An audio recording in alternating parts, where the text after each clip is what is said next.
Associated Rediffusion presents...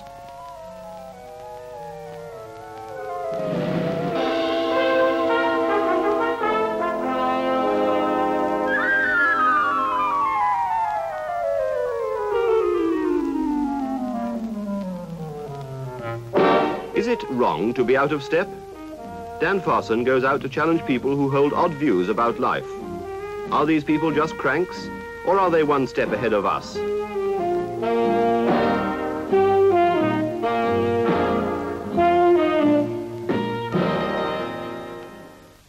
I have just been to my first nudist camp. For the people out of step this week are naturists or nudists, people, in fact, who like to take off their clothes. We shall see that revealing scene in a moment and learn the naked truth. But let me quickly reassure you that I was allowed to keep my clothes on. Before seeing the camp, I wanted to find out what people feel about nudism today. I mean, would you like to be a nudist? Well, I don't think that a woman should go around showing bare and things like that. I don't think there's anything morally wrong with it, but from an aesthetic point of view, you see, it never seems to live up to my imagination. I don't think a girl looks so beautiful when they are in the nude. I quite frankly rather see them walking along with a nice suit on or a nice cotton frock in the summer, something like that. I think that clothes are silly. I think they're very, very silly. And I think in nice warm weather, it's the most ridiculous thing is to go about uncomfortable when you can have the freedom without them. Well, it's a nice dish if you can get hold of it. Well, is there anything at all wrong in nudism? Someone with strong views on the subject is the Reverend Dr. Davies, a psychologist and also a member of the Church of England, though in this case he's speaking just for himself. He's also a chaplain to a mental hospital. Dr. Davies, why are you against nudism? I should think I'm against nudism because it's rather an abnormal thing. Well, do you think then, as a cult, it is at all harmful? I don't think it's harmful at all if it's kept under proper control and if it's done for the right reasons. But you're suggesting that some of it's not done for the right reasons, that there's this abnormal atmosphere about it.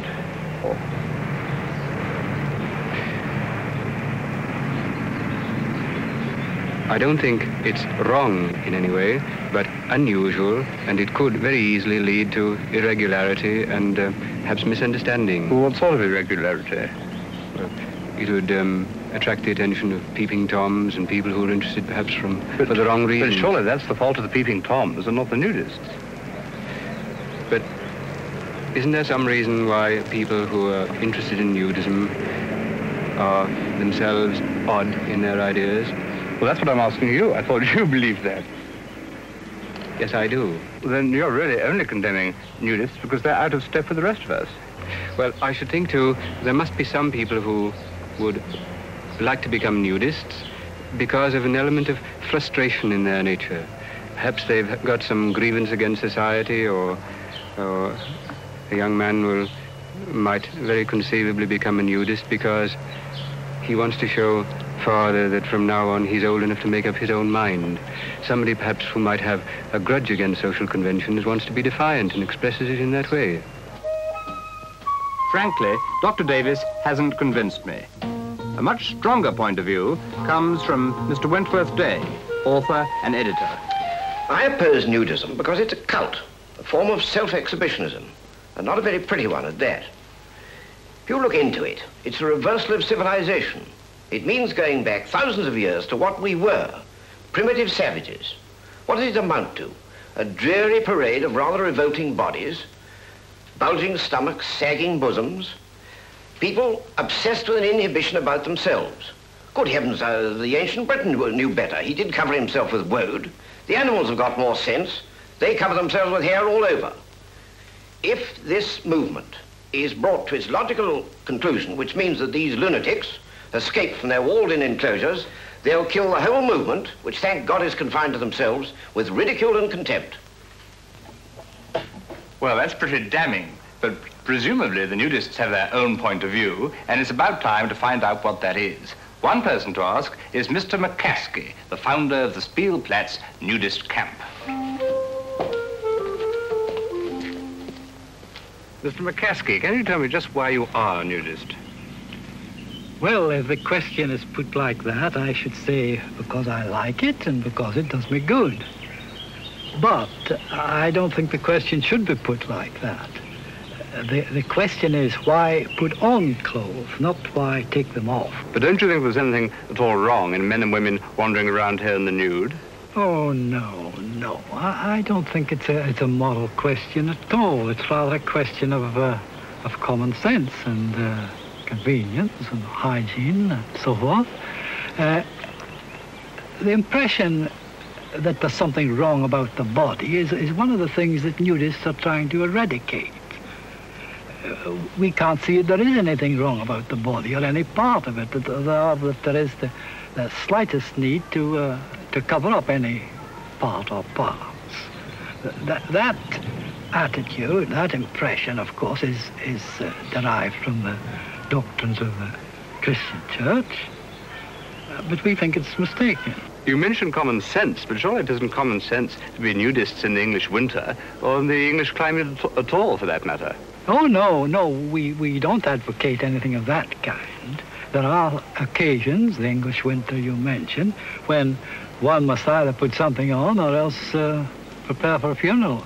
You mentioned convenience. Well, I see that many of you do wear shoes, and one reason that most of us wear clothes is for convenience. Well, we wear shoes not for protection rather than convenience.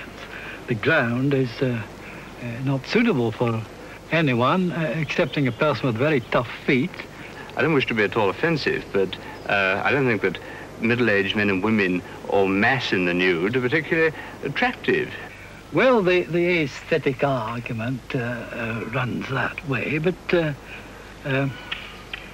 I don't know why they should be expected to look pretty. We take animals, for example, for granted. Some are beautiful, a bird in flight, or a horse, a racehorse in a race. That's a beautiful spectacle to look at. But when we're asked to look at a beautiful body, some people hold their hands up in horror. Can you tell me something of the history of nudism and how it all began? Is it a new thing? Well, as a cult or movement, it began immediately after the First World War. It began in Germany, and there was almost a rage for it at that time. And is it a growing trend? Oh, definitely, yes. Yes, it's all part of the modern open-air movement. People want to get out into the air and the sunshine.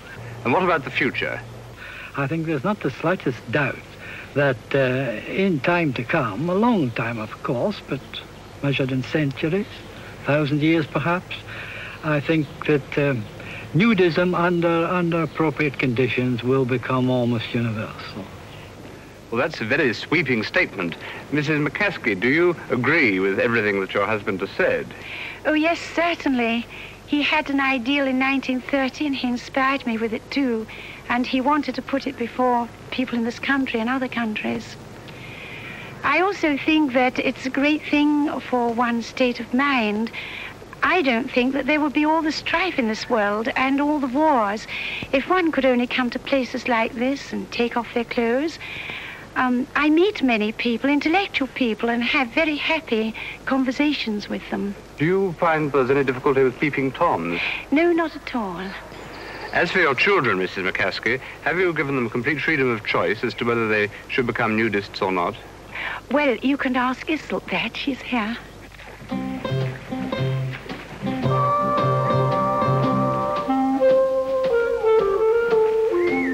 Like most nudist colonies, Spielplatz has facilities for people who want to come for the day or to spend their holidays here in chalets. And there are several hundred visitors on a summer weekend. But as well as that, there's a permanent colony of 40 families with their own houses in the camp, and Iseult lives in one of these. Hello, Iseult.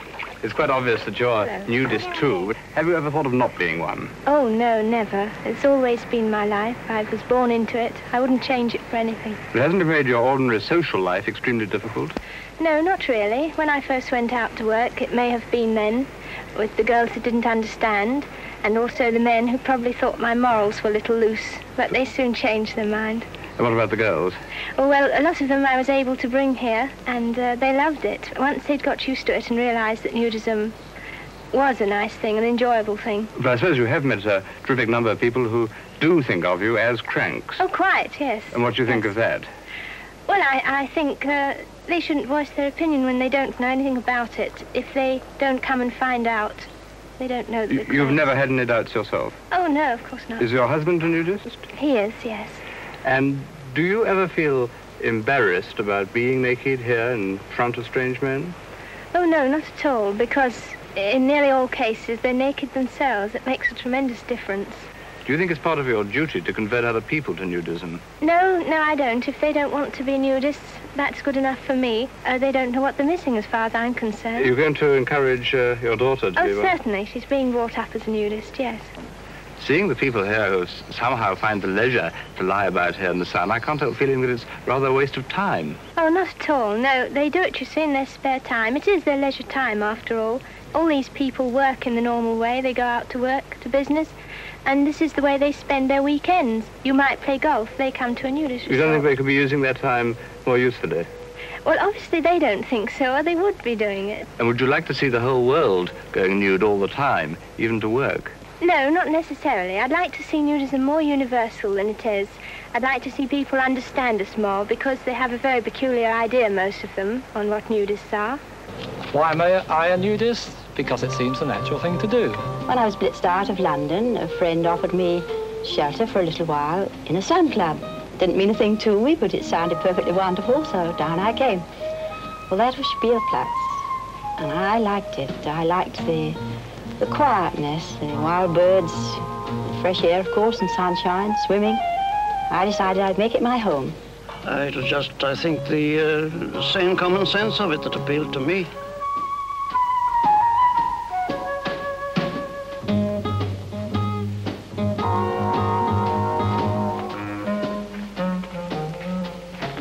Well, what did you think? On the whole, most people seem to be quite tolerant about nudism today and no longer find it shocking or wrong. Probably the worst we can say is that it's distinctly odd. I can quite see the enjoyment of sunbathing or bathing in the nude. I've done it myself occasionally, but not in public. And I personally wouldn't be a nudist because I'd be far too self-conscious, and also because it doesn't strike me as a practical proposition. And I take issue with the nudists when they make a cult of it, and when they become obsessed with the idea that we are wrong because we wear clothes. But let's keep an open mind, and next week there'll be another unusual point of view to be heard.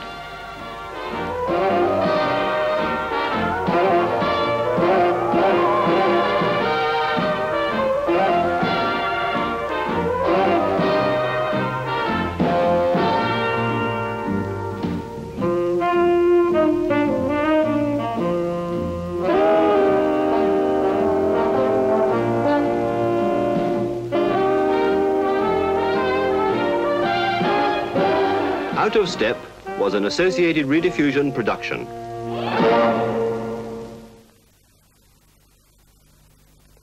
Well, that's it. The end of 50s to the Fore. I hope it's revived some old memories and created some new ones for the younger viewers. If we missed some of your favourite programmes, I'm sure you'll let us know.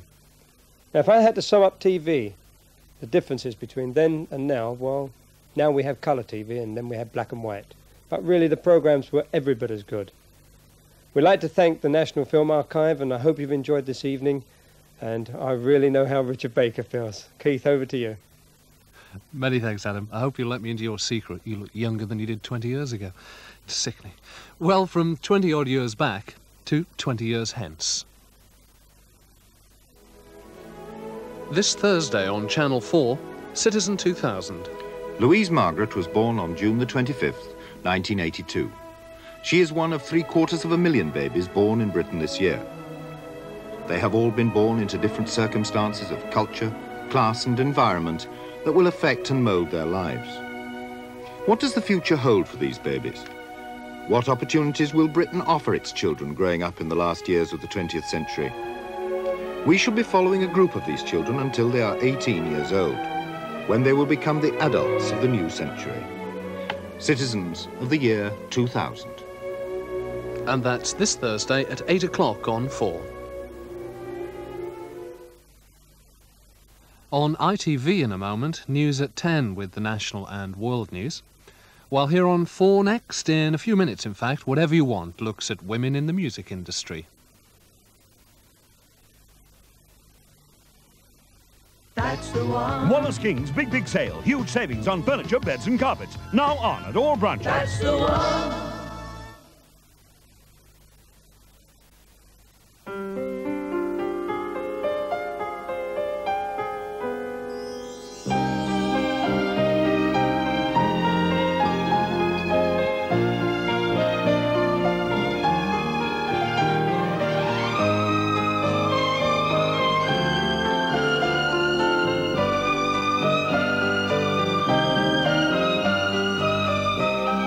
Into Flora, more than words can say.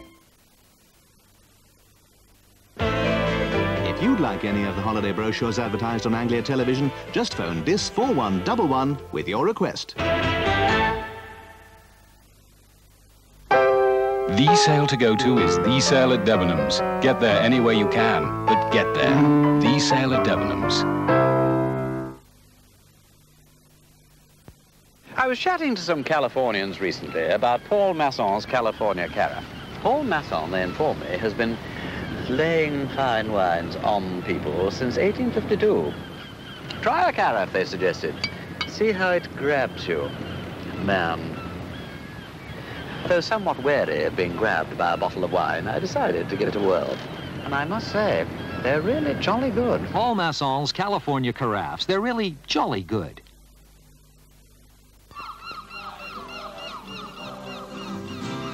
In my Liverpool home, we speak with an accent exceedingly rare. He's under a statue exceedingly fair. And if you want a cathedral, we've got one to spare. In my Liverpool home. Oh, we've always made it a habit of coming back to Liverpool on a Monday. I was born, bred and buttered on Merseyside. And I find that Liverpool is a complete melting pot. Hi, Auntie. Your next door neighbour is always ready to help in every way. Hi, Cliff, where's Huey? Ah, well, he's not here. We're not waiting for him. Come on, let's get on. You never know when somebody might need blood urgently. Hello. It's my bed. Because there's always somebody in need of it. Well, give it. Everybody can find time to do anything if they really want to do it. It doesn't take very long in any case, does it? And I think it's worthwhile. Of our show. After giving blood the first time, it was so easy that it didn't matter anymore, you know. Here she blows. It's red, folk. It's real red. Hey, Cliff's blood's red. Boiled. It's just getting up off your backside and making that little journey. You're going to take good care of that. It's the real thing, is it? It's the real thing, that. She's not in my cord now. Hey, where's that cup of tea they promised me? Hey, look, you see. Come along, you know, just find out where the next donor session is in your neighbourhood. Make that little bit of an effort and do a positive thing. Instead of just going because it's no problem, make a point of going. Make a definite step and go along. And if you want a cathedral, we've got one to spare. In my Liverpool home. Come and join us.